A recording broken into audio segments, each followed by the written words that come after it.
Hello everyone, welcome to Better Minds. मेरा नाम है शुभम और आज की इस वीडियो में हम स्टार्ट करने जा रहे हैं एमसीक्यू सीरीज़ का एसिड बेसिस एंड सॉल्ट का टॉपिक नंबर 1 इंडिकेटर्स। तो भाई गाड़ी का इंडिकेटर नहीं है, केमिस्ट्री वाला इंडिकेटर है। अब अगर जिसने हमारी जो पुरानी वीडियोस है उनको नहीं देखा है तो वहाँ पे मैं ये बता दूँ उनको कि जो लाइफ प्रोसेस चैप्टर है बायोलॉजी का, उसकी जितनी भी एमसीक्यूज़ की वीडियोस बन सकती है वो सारी की सारी हमने बना के एक प्लेलिस्ट बना दी है सेपरेट उसकी, तो उनको जाके वहाँ पे देख सकते हो। नेक्स्ट जो केमिस्ट्री का चैप्टर नंबर 1 है केमिकल रिएक्शंस एंड इक्वेशंस, उसकी भी जो पूरी की पूरी वीडियोस हैं वो पूरी की पूरी बन चुकी है, सेपरेट प्लेलिस्ट उसकी भी बनी हुई मिल जाएगी, तो उसको भी यहाँ पे जाके देख सकते हो। हर वीडियो के नीचे डिस्क्रिप्शन में जो लिंक है पीडीएफ का वो मिल जाएगा सारे के सारे एमसीक्यूज़ का, और तो और वहाँ पे लाइव टेस्ट जो है उसका भी वहाँ पे लिंक मिल जाएगा। अब लाइव टेस्ट का लिंक क्या चीज़ है, उसके ऊपर लिंक के ऊपर क्लिक करोगे तो डायरेक्टली जाओगे वेबसाइट के ऊपर और वहाँ पे जो टेस्ट है उसको अटेम्प्ट कर सकते हो। तो जैसे ये अभी वीडियो चल रही है एमसीक्यू की, इसको देखने के बाद तुम चेक कर सकते हो अपनी परफॉर्मेंस को। और सिर्फ इसी वीडियो की नहीं, और भी बहुत सारे वहाँ पे लाइव टेस्ट अवेलेबल है हमारी वेबसाइट के ऊपर www.bettermindsclasses.com के ऊपर, तो उसको भी जाके यहाँ पे चेकआउट कर सकते हो। अब एक क्वेश्चन आया था यहाँ पे टेक्निकल इंडिया का, यहाँ पे इन्होंने बोला है कि जो एसेशन और जो रीज़न है उनके भी यहाँ पे क्वेश्चंस को डाला जाए। तो देखो मैं यहाँ पे एक चीज़ बता दूँ कि जो एसेशन और जो रीज़न के जो क्वेश्चंस है ना, यहाँ पे क्या होता है कि देखो अगर तुम्हारा कॉन्सेप्ट वहाँ पे क्लियर है तो तुम वहाँ पे फंसोगे नहीं। वहाँ पे फंसता कौन है, जिसका कॉन्सेप्ट क्लियर नहीं रहता है, जिसने अगर मान लो कोई चीज़ होती है उसने रट लिया कि अरे ऐसा होता है तो होता है, छोड़ मेरे को नहीं जानना बाकी इसके बारे में, रट लो इसको चुपचाप से, तो ये लोग यहाँ पे फंसते हैं इस चीज़ में। तो ठीक है, तो इसको यहाँ पे सबसे पहली चीज़ मैं यहाँ पे बोलूँगा कि अपनी बुक को अच्छे से थॉरोली रीड करो। यहाँ पे जो एमसीक्यू सीरीज है इसमें मैं एक एक कॉन्सेप्ट को यहाँ पे क्लियर करता हूँ, तो उसको बहुत ही अच्छे से देखो, चीज़ों को समझो, रटना नहीं है। मैं यहाँ पे बता रहा हूँ तो ये नहीं कि तुम रट के निकल लिया आगे, नहीं, समझना है उस चीज़ को, तो वहाँ पे उसको समझो और देन फिर आगे बढ़ो। अब मैं ये नहीं कह रहा हूँ कि यहाँ पे एसेशन और जो रीज़न की जो वीडियोज़ है वो यहाँ पे नहीं डालेंगे, पहले एमसीक्यू सीरीज़ को कंप्लीट करते हैं, देन एसेशन और रीज़न के ऊपर भी काफ़ी सारे क्वेश्चंस करेंगे, तो उसकी टेंशन की बात नहीं है।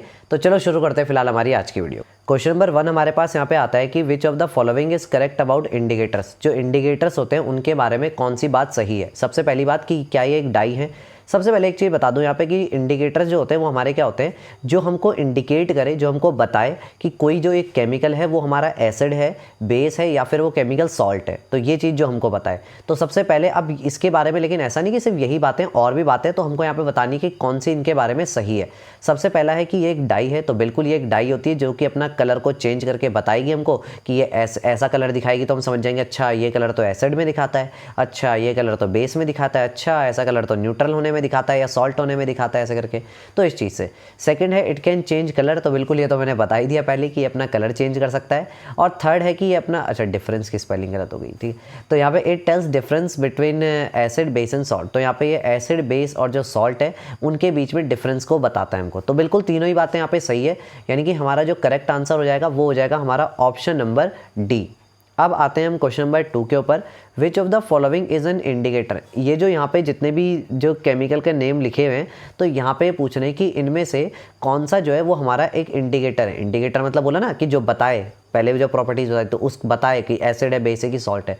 लिटमस, मिथाइल ऑरेंज, तो फिनॉल्फिथलीन। तो देखो ये तीनों के तीनों हमारे बहुत ही ज़्यादा फेमस इंडिकेटर्स हैं। इन तीनों का नाम तो एकदम याद करके रख लेना जुबान पे। तो यानी कि ऑप्शन नंबर जो डी है वो हमारा यहाँ पे करेक्ट आंसर है। अब आते हैं हम क्वेश्चन नंबर 3 के ऊपर, colour of litmus changes from dash to dash when put into an acid. अब देखो कलर सबके याद करके रखना, कौन एसिड में क्या कलर दिखाता है, कौन बेस में क्या कलर दिखाता है। यहाँ पे भी बात हो रही है कि जो लिटमस है वो अपने कलर को चेंज करता है फ्रॉम डैश टू डैश, क्या रहता है पहले और क्या बन जाता है एसिड में डालने के बाद। तो देखो नॉर्मली क्या होता है ना, जो हमारा लिटमस होता है वो हमारा, हमको जब मार्केट में लेने जाओगे तो या तो रेड कलर का मिलेगा या ब्लू कलर का मिलेगा, तो रेड और ब्लू कलर में आता है। अब जब लिटमस क्या करता है, एसिड में हमको दिखाता है ये रेड कलर, तो यानी कि कैसा रहा होगा, पहले ब्लू रहा होगा, यानी कि इसका करेक्ट आंसर हो जाएगा हमारा ब्लू टू रेड, यानी कि ऑप्शन नंबर बी जो है वो हमारा करेक्ट आंसर है। अब आते हैं क्वेश्चन नंबर 4 के ऊपर, colour of litmus changes from dash to dash when put into a base. जब भी हम क्या करते हैं, किसी लिटमस का जो कलर होता है बेस में क्या होता है ये पूछ रहे हैं, तो देखो बेस में उल्टा उसका, पहले क्या हुआ था, पहले ब्लू से रेड हुआ था, यानी कि, और बेस में क्या हो जाएगा, बेस में रेड से ब्लू होता है, यानी कि ऑप्शन नंबर जो ए है हमारा वो हमारा यहाँ पे करेक्ट आंसर हो जाएगा। अब आते हैं क्वेश्चन नंबर 5 के ऊपर, colour of litmus changes from dash to dash when put into sodium hydroxide. अब देखो तुम्हें ये पता होना चाहिए यहाँ पे कि सोडियम हाइड्रोक्साइड है क्या चीज़, एसिड है, बेस है या सॉल्ट है। तो सोडियम हाइड्रोक्साइड जो है वो एक बेस है। अब याद करो बेस में क्या कलर दिखाई देता है, बेस में रेड से ब्लू हो जाता था हमारा, यानी कि ऑप्शन नंबर जो ए है वो हमारा यहाँ पे करेक्ट आंसर होगा, रेड टू ब्लू। अब आते हैं क्वेश्चन नंबर 6 के ऊपर, विच of the following is a natural indicator. देखो कुछ इंडिकेटर ऐसे होते हैं जो कि हमको नेचर में मिल जाएंगे, मतलब किसी पेड़ से मिल गया, कहीं से, मतलब ऐसी किसी जगह से मिल गया। और एक होते हैं सिंथेटिक इंडिकेटर। सिंथेटिक वो होते हैं जो मैन मेड है, जो हमने बनाए खुद से। तो ये कह रहे हैं कि इन सब में से कौन सा ऐसा है जो कि हमारा नेचुरल इंडिकेटर, जो नेचर से मिलता है हमको। तो यहाँ पे हमारा जो नेचुरल इंडिकेटर है वो है हमारा लिटमस। देखो इसमें मैं यहाँ पे एग्जांपल्स को नहीं इसलिए नहीं समझा रहा हूँ क्योंकि ये एक तरीके से ऐसा समझिए फैक्ट बेस्ड है, मतलब कि ऐसा होता है तो होता है, ये नेचुरल है तो है। अब उसका कोई ऐसा लॉजिक और कोई बहुत बड़ा कोई एक्सप्लेनेशन नहीं होगा। तो यहाँ पे मेरा काम है कम, क्योंकि समझाने वाला काम है कम यहाँ पे, और याद करने वाला काम है ज़्यादा। तो यहाँ पे याद करने का तुम्हारे ऊपर ज़्यादा रिस्पॉन्सिबिलिटी है इस वाली वीडियो में, तुमको याद करनी है यहाँ पे बहुत सारी चीज़ें। अब आते हैं नेक्स्ट वाले क्वेश्चन पे, question number 7, neutral colour of litmus is. देखो जब लिटमस को निकाला जाता होगा कहीं से, जहाँ जैसे भी लाया जाता होगा, उस टाइम पे जो उसका कलर होगा उसको हम बोलेंगे कि ये इसका न्यूट्रल कलर है। मतलब कि नॉर्मली जब लिटमस हमको मिलता है तो इस कलर में मिलता है। तो ये वही पूछ रहे हैं कि वो वाला कलर कौन सा है। रेड और ब्लू में तो हम बनाते हैं उसको अपनी कन्वीनियंस के हिसाब से, लेकिन वो हमको मिलता कौन से कलर में, ये उसकी बात कर रहे हैं। तो न्यूट्रल कलर जो है लिटमस का वो हमारा यहाँ पे ऑप्शन नंबर सी यानी कि पर्पल। अब आते हैं क्वेश्चन नंबर 8 के ऊपर, neutral colour of methyl orange. Methyl orange जो हमारा, जो कि एक सिंथेटिक इंडिकेटर है, उसका न्यूट्रल कलर क्या होता है। तो देखो उसका जो न्यूट्रल कलर है, नाम क्या है उसका, नाम है मिथाइल ऑरेंज। तो यानी कि उसका जो कलर है वो भी हमारा कैसा है, ऑरेंज ही है उसका natural colour, neutral sorry natural कह रहा हूँ। Methyl orange gives dash colour इन एसिडिक सोल्यूशन। मिथाइल ऑरेंज जो है वो हमारा कौन सा कलर देता है एसिडिक सोल्यूशन में। तो देखो मिथाइल ऑरेंज जो है वो हमारा रेड कलर शो करता है हमारा एसिडिक सोल्यूशन में, यानी कि ऑप्शन नंबर जो बी है वो यहाँ पर करेक्ट ऑप्शन हो जाएगा। अब आते हैं क्वेश्चन नंबर 10 के ऊपर कि methyl orange gives dash colour इन बेसिक सोल्यूशन। कि जो मिथाइल ऑरेंज होता है वो ये वाला कलर देता है बेसिक सोल्यूशन में। तो देखो बेसिक कलर जो सोल्यूशन होता है उसमें जो हमारा मिथाइल ऑरेंज है वो हमको येलो कलर यहाँ पे देता है, यानी कि ऑप्शन नंबर जो ए है वो हमारा करेक्ट आंसर होगा। अब आते हैं question number 11, neutral colour of phenolphthalein is. जो फिनॉल्फिथलीन जो थर्ड वाला हमारा इंडिकेटर था उसका न्यूट्रल कलर क्या होता है। तो देखो उसका जो न्यूट्रल कलर जो होता है वो कलरलेस होता है, उसका कोई कलर ही नहीं होता, यानी कि ऑप्शन नंबर डी जो है वो करेक्ट आंसर होगा यहाँ पर। नेक्स्ट है phenolphthalein is dash in acidic solution. Acidic solution में जो फिनॉल्फिथलीन है वो क्या कलर दिखाता है। तो एसिडिक सोल्यूशन में उसका जो कलर होता है वो अपना कलर वही होता है, यानी कि कलरलेस का वो कलरलेस ही रहता है। एसिड से तो इसको फर्क ही नहीं पड़ रहा है, यानी कि option number D correct answer है। अब आते हैं next, phenolphthalein is dash in basic solution. Phenolphthalein कौन सा कलर दिखाएगा बेसिक सोल्यूशन में। तो बेसिक सोल्यूशन जब भी हमारे पास होता है तो फिनॉल्फिथलीन दिखाता है हमको वहाँ पे पिंक कलर, यानी कि option number B. 14, litmus is extracted from a plant called. Litmus जो है उसको कौन से प्लांट से एक्सट्रैक्ट करा जाता है। पहली बात तो ये हमको बात पता लगी कि किसी प्लांट से उसको एक्सट्रैक्ट करा जाता है। कौन से वाले प्लांट से किया जाता है, हाइड्रेंगिया, लाइकन, नेटल लीफ प्लांट या वीनस फ्लाइट है। तो इसको एक्सट्रैक्ट किया जाता है लाइकन प्लांट से। तो ये एक तरीके का प्लांट है, ठीक है। ऑप्शन नंबर बी इसका करेक्ट आंसर है। Colour of litmus in neutral solution. जब न्यूट्रल जो कोई मान लो फॉर एग्जांपल कोई सोल्यूशन है मेरे पास, ना वो एसिडिक है ना वो बेसिक है, वो एक न्यूट्रल सोल्यूशन है। तो न्यूट्रल सोल्यूशन में जो लिटमस है उसका वो कौन सा कलर दिखाता है। तो एक चीज़ सोचो कि न्यूट्रल जो सोल्यूशन होगा उसमें तो लिटमस को अपना कोई कलर चेंज करेगा ही नहीं, मतलब जैसा है वैसा का वैसा रहेगा। और नेचुरली हमें जो लिटमस है वो कैसे मिल रहा था, पर्पल कलर का मिल रहा था, यानी कि वो पर्पल का पर्पल ही रहेगा, उससे कोई फर्क ही नहीं पड़ रहा है, यानी कि option number B correct answer है। Which of the following is not a natural indicator. इन सब में से कौन सा ऐसा है जो कि एक नेचुरल इंडिकेटर नहीं है। लिटमस तो हम पढ़ चुके हैं, प्लांट से मिलता है, नेचुरल है। टर्मरिक, हल्दी का भी पेड़ होता है। फिर मिथाइल ऑरेंज, अब मिथाइल ऑरेंज को ऐसा मत समझ लेना कि ऑरेंज का कोई पेड़ होता है ऐसे करके, ठीक है, नहीं, ये सिंथेटिक इंडिकेटर है। और डी रेड कैबेज, तो रेड कैबेज भी एक हमारा नेचुरल इंडिकेटर है, यानी कि ऑप्शन नंबर सी जो है वही हमारा ऐसा है जो कि एक नेचुरल इंडिकेटर नहीं है। अब आते हैं क्वेश्चन नंबर 17 के ऊपर, turmeric is a dash colour dye. देखो डाई क्या हुआ कि जो कलर जो होता है उसके लिए डाई वर्ड यूज़ करते हैं। तो ये कह रहे हैं कि कौन से कलर की डाई है, जो टर्मरिक है वो किस कलर की डाई है। तो ये तो सबको पता है, अगर अब तुम में से कोई ऐसा तो नहीं है जो ज़िंदगी में कभी किचन में घुसा ही ना हो कभी, ठीक है। खैर उसने भी खाना तो खाया होगा, खाने में हल्दी तो पड़ती है। तो हल्दी का कलर क्या होता है, येलो कलर होता है, यानी कि option number D correct answer है। Turmeric turns dash in basic solution. जो बेसिक सोल्यूशन जो हमारे होते हैं उसमें टर्मरिक जो हल्दी होती है हमारी वो किस कलर की यहाँ पे हो जाती है, रेड, पर्पल, ब्लू या येलो। तो जो टर्मरिक होती है वो रेड हो जाती है हमारे किस में, जब भी हम उसको किसी एक बेसिक सोल्यूशन में हम डालते हैं यहाँ पे, तो उसका कलर हो जाता है हमारा यहाँ पे रेड।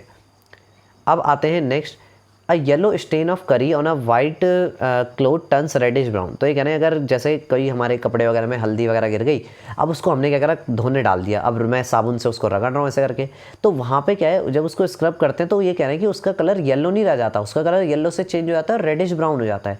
तो ये कह रहे हैं कि this indicate that soap is dash in nature. तो इससे हमें क्या पता लगता है कि सोप कैसा होगा नेचर में पक्का। अब देखो अभी पहले क्या बताया था मैंने कि जो टर्मरिक है वो कैसा कलर देती है, रेड कलर देती है हमारा किसमें, बेसिक सोल्यूशन में। तो यहाँ पे क्या बता रहे हैं कि रेडिश ब्राउन कलर हो जाता है टर्मरिक का, यानी कि पक्का जो सोप है वो हमारा कैसा होगा, फिर पक्का बेसिक होगा, तभी रेडिश ब्राउन जो कलर है वो उसको शो कर रहा है। क्वेश्चन नंबर 20 के ऊपर आते हैं। यहाँ पे हम the reddish brown stain of curry turns yellow again when the cloth is rinse with plenty of water because. अब कई उसके बाद क्या होता है, जैसे हमने क्या करा, वो दाग दुग को मिटाया ऐसे करके, उसके बाद हमने पानी में खूब कपड़े को साफ़ कर दिया।